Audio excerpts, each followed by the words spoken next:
Nahmaduhu wa nusalli wa nusallimu ala rasulil karim, amma ba'du. Alhamdulillah,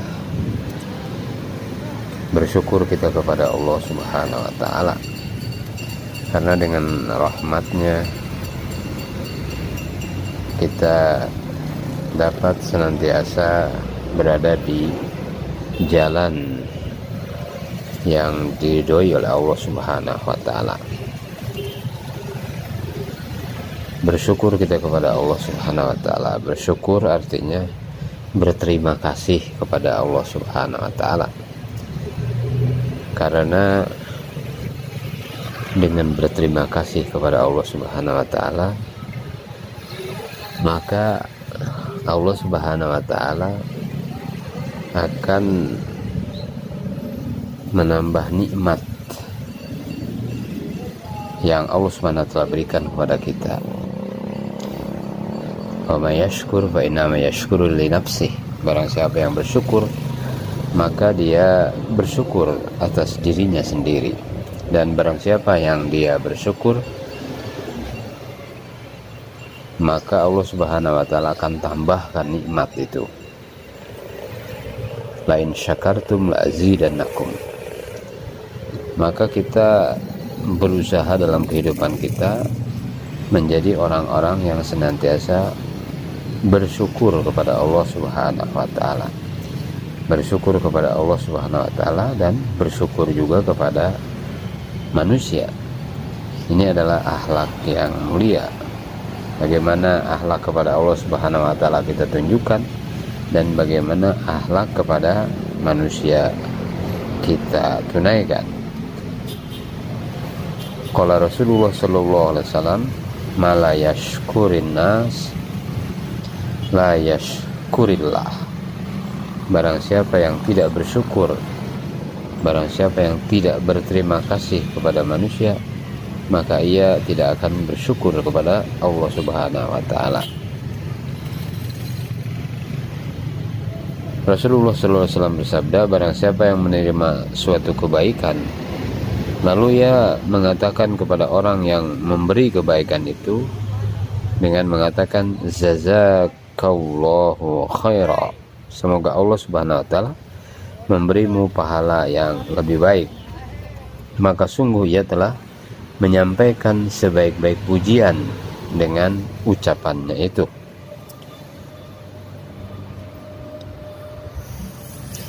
Man suni'a ilaihi ma'rufun faqala li fa'ilihi jazakallahu khaira faqad ablagha fi tsana'i. Jadi barang siapa yang dia menerima satu kebaikan, lalu ia mengatakan kepada orang yang memberi kebaikan itu dengan ucapan jazakallahu khaira, semoga Allah subhanahu wa ta'ala memberimu pahala yang lebih baik, maka sungguh ia telah menyampaikan sebaik-baik pujian dengan ucapannya itu. Dengan mengucapkan perkataan ini berarti menyatakan, saya tidak dapat membalas kebaikanmu, oleh karena itu saya mohon kepada Allah subhanahu wa ta'ala agar Allah subhanahu wa ta'ala memberimu pahala yang lebih untuk kebaikanmu ini. Dengan ucapan ini maka ia telah memberikan penghargaan kepada seorang dermawan. Saudara-saudara sekalian yang dimuliakan Allah subhanahu wa ta'ala, suatu ketika Nabi sallallahu alaihi wasallam datang ke Madinah, maka orang-orang muhajirin datang kepada beliau dan berkata, wahai Rasulullah, tidak pernah kami melihat suatu kaum yang lebih pemurah dari orang kaya manapun, dan lebih baik bantuannya daripada orang miskin manapun, selain daripada kaum yang sekarang kita diami ini, yaitu kaum Ansor di Madinah.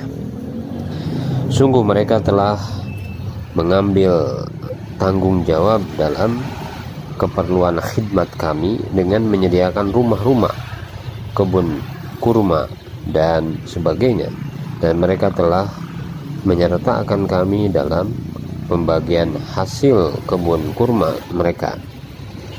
Kini kami merasa takut karena pengorbanan mereka yang luar biasa, mereka akan mendapatkan pahala sepenuhnya di akhirat, sedangkan kami tidak memperoleh pahala sama sekali. Rasulullah SAW menjawab, tidak, hal itu tidak akan terjadi selama kamu berdoa kepada Allah Subhanahu wa Ta'ala untuk mereka dan memuji atau menghargai kebaikan mereka. Saudara-saudara sekalian yang dimuliakan Allah Subhanahu wa Ta'ala, maka kita hendaknya menjadi orang yang senantiasa bersyukur kepada Allah Subhanahu wa Ta'ala. Dengan bersyukur kepada Allah Subhanahu wa Ta'ala, maka Allah Subhanahu wa Ta'ala akan memberikan kepada kita pahala yang banyak. Dengan bersyukur kepada Allah Subhanahu wa Ta'ala dan kita menghargai juga kebaikan kepada orang lain, maka itu berarti menghargai karunia daripada Allah Subhanahu wa Ta'ala. Rasulullah SAW bersabda, barang siapa yang diberi hadiah bunga yang berbau harum, maka janganlah ia menolaknya, karena benda itu ringan dibawanya dan harum baunya. Jadi sampai ketika diberi hadiah, maka kita menyatakan kesenangan kita, menyatakan kegembiraan kita. Man urido alaihi raihanun fala yarudduhu fa innahu khafiful mahmili thayyibu arrihi. Barang siapa yang diberi hadiah bunga yang berbau harum, maka janganlah ia menolaknya, karena benda itu ringan dibawanya dan harum baunya. Apabila hadiah bunga yang ringan dibawanya ditolak, dikhawatirkan akan membuat sakit hati si pemberi hadiah, maka ia akan merasa bahwa hadiahnya ditolak itu disebabkan nilainya yang rendah. Rasulullah SAW bersabda, ada 3 benda yang tidak boleh ditolak jika ada yang memberi. Pertama adalah bantal, yang kedua adalah minyak, yakni minyak wangi, dan yang ketiga susu. Saudara-saudara sekalian dimuliakan oleh Allah Subhanahu wa Ta'ala, salasun la turaddu, salasun la turaddu al-wasaidu waduhnu wal laban. 3 benda yang tidak boleh ditolak jika ada yang memberi, yaitu bantal, yang kedua minyak, yakni minyak wangi, dan yang ketiga susu. Barang siapa yang memberi bantuan kepada saudaranya dalam suatu urusan, lalu orang yang dibantu itu memberinya suatu hadiah dan hadiah itu ia terima, maka sungguh ia telah mendatangi satu pintu yang besar dari pintu-pintu riba. Nah, kemudian ada lagi hadis ini yang hubungannya dengan memberikan sesuatu, memberi satu hadiah, tetapi hadiahnya itu karena dia ada urusan sesuatu di belakangnya. Barang siapa yang memberi bantuan kepada saudaranya dalam satu urusan, lalu orang yang dibantu ini memberinya satu hadiah, maka hadiah itu ia terima, maka sungguh ia telah mendatangi satu pintu yang besar dari pintu-pintu riba. Allahu Akbar. Rasulullah SAW bersabda, tiadalah seorang muslim yang mempunyai 2 anak perempuan, lalu ia berbuat baik terhadap keduanya selama keduanya hidup bersama atau ia hidup bersama mereka, melainkan keduanya akan memasukkannya ke dalam surga.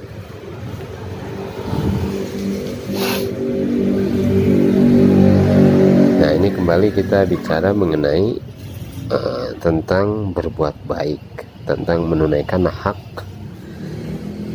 Rasulullah Sallallahu Alaihi Wasallam menyatakan tiadalah seorang muslim yang mempunyai dua anak perempuan lalu ia berbuat baik terhadap keduanya selama keduanya hidup bersamanya atau ia hidup bersama mereka, melainkan keduanya akan memasukkannya ke dalam surga. Jadi asbab daripada kebaikan kita kepada dua orang anak perempuan kita, maka menyebabkan perkara ini memasukkan kita ke dalam surga. Saudara-saudara sekalian dimuliakan Allah Subhanahu wa taala. Kemudian juga dalam hadis yang lain dikatakan, barang siapa membesarkan atau memberi nafkah dua anak perempuan, maka aku dan dia akan memasuki surga bersama-sama seperti dua jari ini. Sambil mengatakan ini beliau berisyarat dengan dua jari. An Anasin radhiyallahu anhu qala Rasulullah sallallahu alaihi wasallam, man ala jari yataini dakhaltu ana wa huwal jannah kahataini wa asyara bi isba'aihi. Barang siapa membesarkan memberi nafkah dua anak perempuan, maka aku dan dia akan memasuki surga bersama-sama seperti dua jari ini. Sambil mengatakan ini beliau berisyarat dengan dua jarinya. Barang siapa yang mengurus satu keperluan dua anak perempuan ini dan memelihara mereka dengan baik, maka anak-anak perempuan ini akan menjadi tameng baginya dari api neraka. Nah, ini penting kita mengasihi anak, kemudian berkhidmat kepada anak kita, mengurus keperluan-keperluan anak-anak kita.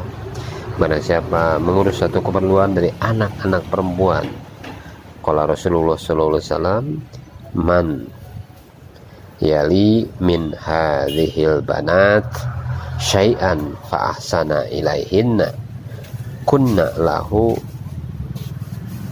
Barang siapa yang mengurus satu keperluan dari anak-anak perempuan ini dan memelihara mereka dengan baik, maka anak-anak perempuan ini akan menjadi tameng baginya dari api neraka.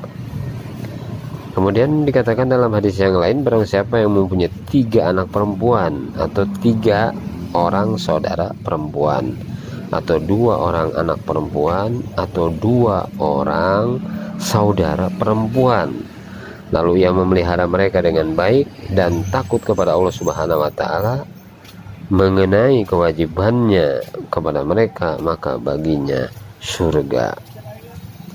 Man kanat lahu salasun banatin aw salasu akhawatin awibnatani aw ukhtani fa ahsana suhbatahunna wattaqullah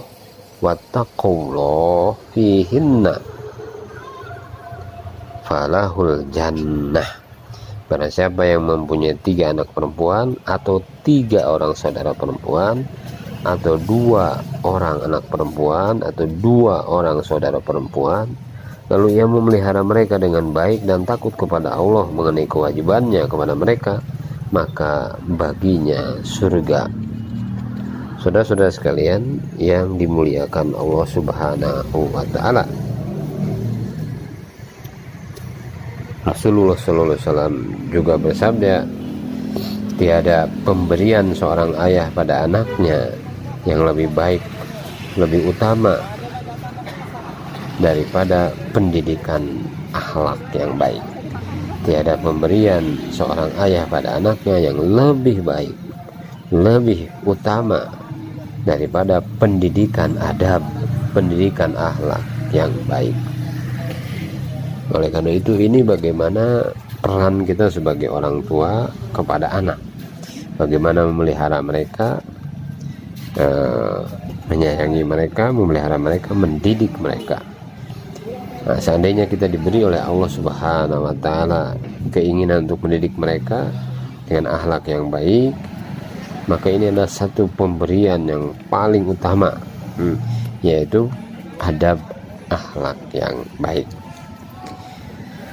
Saudara-saudara sekalian dimuliakan Allah Subhanahu wa taala, barang siapa dikaruniai seorang wanita bayi perempuan dan ia tidak menguburnya hidup-hidup sebagaimana terjadi pada zaman jahiliyah, tidak merendahkannya, juga tidak melebihkan anak lelakinya daripada anak perempuannya, maka Allah Subhanahu wa taala memasukkannya ke dalam surga disebabkan pemeliharaannya yang baik terhadap anak perempuannya itu.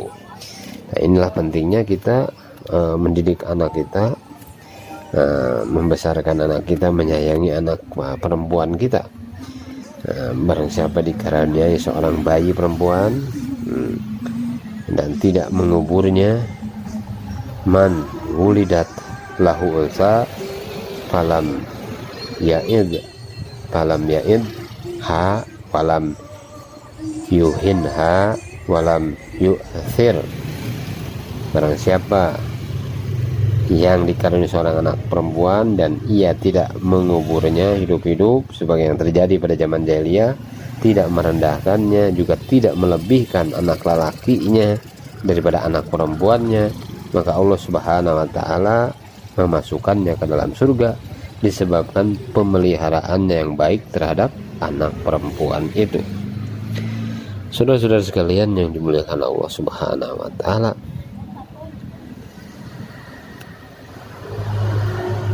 dan Nu'man bin Bashir radhiyallahu anhu meriwayatkan bahwa ayahnya pernah membawanya kepada Rasulullah SAW dan berkata, sesungguhnya saya memberi cairan madu pada anak saya ini waktu kecil.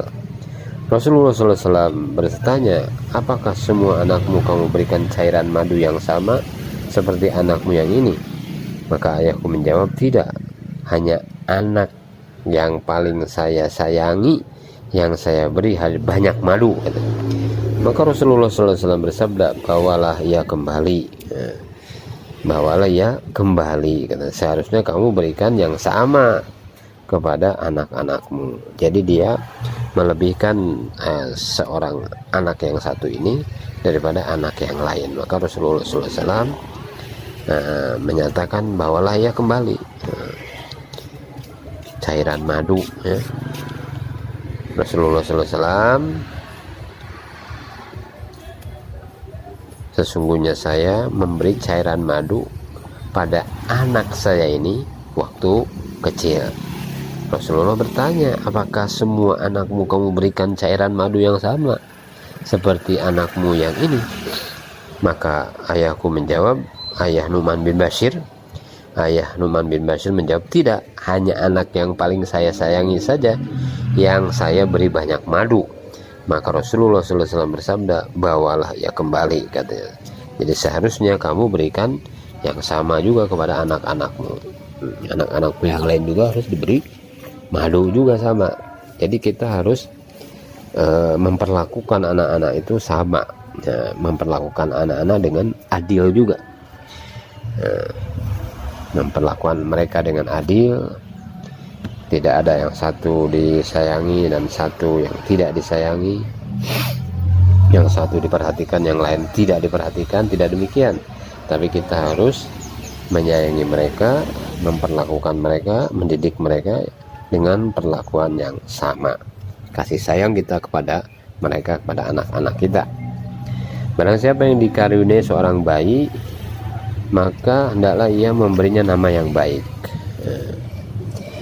Man wulida lahu waladun falyuhsin itu apa? Falyuhsinis ma'ahu, falyuhsin ismahu. Barang siapa yang dikaruniai seorang bayi, maka hendaklah ia memberinya nama yang baik dan mendidiknya adab yang baik. Wa adabahu faida balago fal yuzawizhu fa in balago walam yuzawizhu fa asoba ithman fa innama ithmuhu ala abihi. Jadi barang siapa yang dikaruniai seorang bayi, maka hendaklah yang memberinya nama yang baik dan mendidiknya adab baik yang baik. dan mengawinkannya jika ia telah mencapai usia dewasa, usia balik. Jika ia telah mencapai usia dewasa sedangkan ia orang tuanya tidak mengawinkannya karena kelalaian, lalu anaknya itu melakukan satu dosa, maka dosa itu ditanggung juga oleh ayahnya. Jadi karena kita tidak mendidik dengan baik dan anaknya itu melakukan satu dosa, maka dosa itu ditanggung juga oleh ayahnya. Nah, maka ini bagaimana seorang anak perempuan ini dia memiliki hak untuk dididik dengan baik oleh ayahnya. Rasulullah SAW menyatakan, ada waktu itu datang seorang Arabi, Arab Badui kepada Rasulullah SAW, lalu berkata, kalian suka mencium anak-anak? Kami tidak pernah mencium anak-anak, kata Arab Badui tadi. Maka Nabi Sallallahu Alaihi Wasallam bersabda, apakah saya mampu menahan jika Allah Subhanahu Wa Taala mencabut rahmat dari hatimu? Jadi apabila Allah Subhanahu Wa Taala mencabut rahmat dari hatimu, apakah saya bisa menahan? Nah itu. Jadi ini kalau tidak ada rasa kasih sayang, maka seolah-olah kita telah tercabut rahmat Allah Subhanahu Wa Taala dari hati kita, sehingga kita tidak memiliki sifat kasih sayang bahkan kepada anak kita pun, anak sendiri pun kita dilalaikan.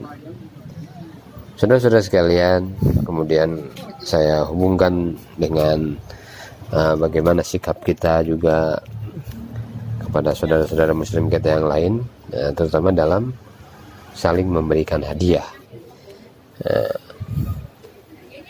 An Abi Hurairah radhiyallahu anhu an-Nabi sallallahu alaihi wasallam qala tahadau fa innal hadiyah tudhibu wahara wahur sadri wala tahqiranna jaratun li jaratiha walau syiqqa firsini syatin. Saling memberi hadiahlah satu sama lain, karena hadiah itu dapat menghilangkan kedengkian dari hati. Dan janganlah seorang tetangga merendahkan hadiah atau pemberian dari tetangganya, walaupun pemberian itu hanya sekedar kikil kambing.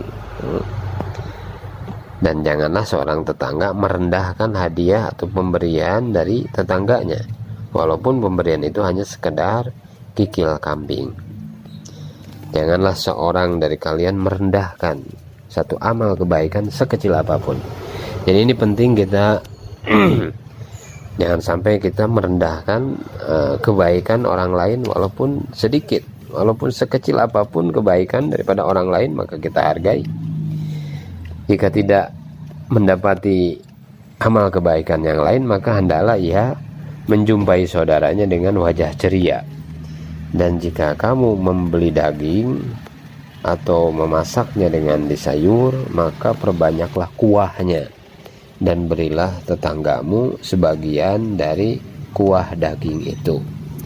Nah, ini bagaimana kita berbuat baik kepada tetangga-tetangga kita, berbuat baik kepada orang lain, sampai kebaikan sekecil apapun dinilai oleh Allah Subhanahu wa Ta'ala, sehingga kita kalau membeli daging atau memasaknya dengan disayur, maka perbanyaklah kuahnya kan? Nah, perbanyaklah kuahnya maksudnya apa? Supaya dia lebih banyak, kemudian diberi dari kuah tadi sebagian, berilah tetanggamu sebagian daripada kuah daging itu. Saudara-saudara sekalian dimuliakan Allah Subhanahu wa Ta'ala, tidak akan masuk surga orang yang tetangganya tidak merasa aman dari gangguan atau kejahatannya. Kita harus sampai merasa tenang tetangga itu dengan keadaan kita, dengan keberadaan kita, tetangga itu merasa gembira. Bahkan dengan kebaikan kita, tetangga itu merasa nyaman. Dikatakan oleh Nabi, la yadkhulul jannah malla ya'manu jaruhu bahwa iqah tidak akan masuk surga orang yang tetangganya tidak merasa aman dari kejahatan, dari gangguannya, dari gangguan kejahatannya. Man kana yu'minu billahi wal yawmil akhir falyukrim jarhu. Ini hadis yang sering kita dengar. Barang siapa yang beriman kepada Allah dan hari akhir, maka hendaklah ia memuliakan tetangganya dengan menunaikan hak-haknya. Mereka para sahabat radhiyallahu anhum bertanya, wahai Rasulullah, apakah hak tetangga itu? Beliau menjawab, jika ia meminta sesuatu padamu, maka berilah. Jika ia meminta bantuanmu, maka bantulah. Jika ia meminjam sesuatu padamu, maka pinjamilah. Jika ia mengundangmu, maka penuhilah undangannya. Jika ia sakit, maka tengoklah. Jika ia mati, maka hantarlah jenazahnya. Jika ia tertimpa musibah, maka takziahlah padanya. Hiburlah ia. Nah, sampai menghibur saja ada bab menghibur. Kalau tetangga kita ditimpa dengan musibah, kesusahan, maka takziahlah padanya, hiburlah ia. Ketika dia mengalami kesusahan, mengalami kesedihan, maka kita dianjurkan untuk bertakziah kepadanya dan menghibur dia. Jangan mengganggunya dengan bau masakanmu. Jadi tetangga itu jangan diganggu dengan bau masakan kita, kecuali engkau memberinya sebagian dari masakan itu, dan jangan kamu meninggikan bangunanmu yang menyebabkan tertutupnya ventilasi rumahnya kecuali dengan izinnya. Nah, dalam hal membangun rumah pun demikian.